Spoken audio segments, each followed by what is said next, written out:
Kim Chiu at Paolo Avellino nagbahagi ng kanilang mga saloobin ukol sa pagiging magkaibigan sa kanilang mga ex. Ano nga ba ang kanilang naging pahayag? Tara't na't alamin.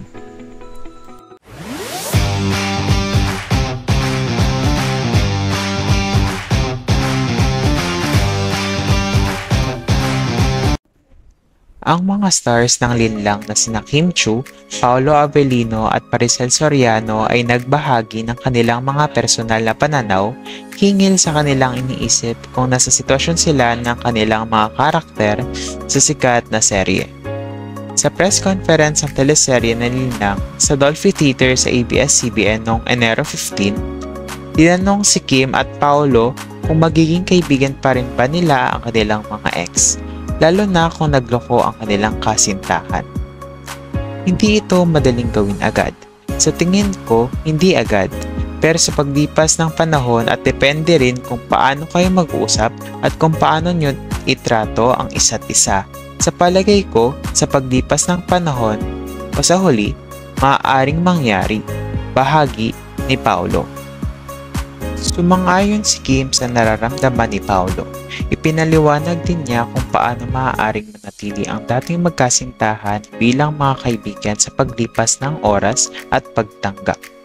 Lahat naman ng sugat hindi naman siya agad-agad gumagaling. Sa lahat ng panloloko hindi naman agad mapapatawad. Kaya sa tingin ko, kasama sa proseso ang oras at pagtanggap, sabi ng aktres. Ipinaglalaban ng 33 anyos na between ang kanyang karakter, serye at paano dapat paging maunawain ang mga magulang na naghihiwalay na may anak. Para na rin siguro sa sitwasyon ni Juliana at Victor, may anak kasi sila kaya may kasamang pag-iisip. Kailangan ng oras, pagtanggap at pagiging maunawain sa kanilang anak para hindi siya maging traumatiko. Iset aside mo na yung galit. May mga oras na kailangan dumaan sa proseso. Di naman agad-agad kasi hindi mo siya agad mapapatawad na lang ng isang click. Saka tayo magkakabati para sa ating anak. Mayroong tamang oras, buwan, taon o dekada, paliwanag Kim. Sa linlang, ginampanan ni Paolo ang papel ni Victor Luwalhati, isang tapat na asawa na gagawin ang lahat para sa kanyang pamilya, habang si Kim naman ay gumanap bilang si Juliana Luwalhati, isang babae na niloko ang kanyang asawa habang ito ay nagtatrabaho bilang OFW. Isa ring kasamahan sa kasa si Maricel Soriano ay nagbahagi ng kanyang mga saloobin nang tanungin tungkol sa epekto ng paghiwalay o hindi pagkakaintindihan sa pamilya sa isang bata. Kahit ang mga bata, akala mo lang naglalaro sila dyan. Pero Dumbo ears yung mga yan. Alam nila yan, kasi ako, Dumbo ears din ako noon.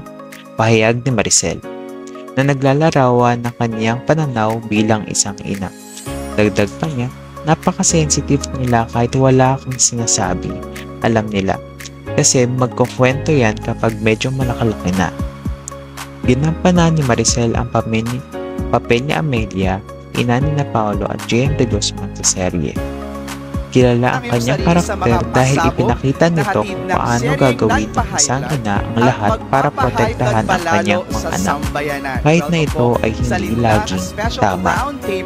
Ipinahayag din ni Kim, actually, wala kang matatago sa bata kasi nandyan lang naman sila sa gilid, tsaka di mo alam kung ano tumatakbo sa utak nila. Sinabi rin ng aktres na nais niyang maunawaan ng kanyang magiging anak ang mga pangyayari sa paligid. Sana, sa hinaharap, maipaliwanag ko ng maayos sa anak ko ang nangyayari sa paligid para hindi rin siya matroma in a way or hindi iba yung pagkakaintindi niya sa panangyayari sa magulang niya, dagdag ng aktres. Si Paolo, na may anak na kay aktres LJ Reyes, ibinahagi kung paano niya una naisipang itama ang mga bagay para sa kanyang sarili upang maiwasan ang paggawa ng mga negatibong bagay na kanyang nakita noong lumalaki. Palagi mong sinusubukan na hindi kunin ang mga negatibong bagay o ang negatibong bahagi na nakikita mo sa iyong mga magulang. Pero unconsciously, habang lumalaki ka, parang nagagawa mo rin sa isang paraan. Kaya ang tunay na itinoto ko ay ang sarili ko at iniintindi ko ito. Parang mahirap ayusin ng iba kung hindi mo pa naayos ang iyong sarili o alam mong may issue ka. Paliwanag ng aktor na kapamilya.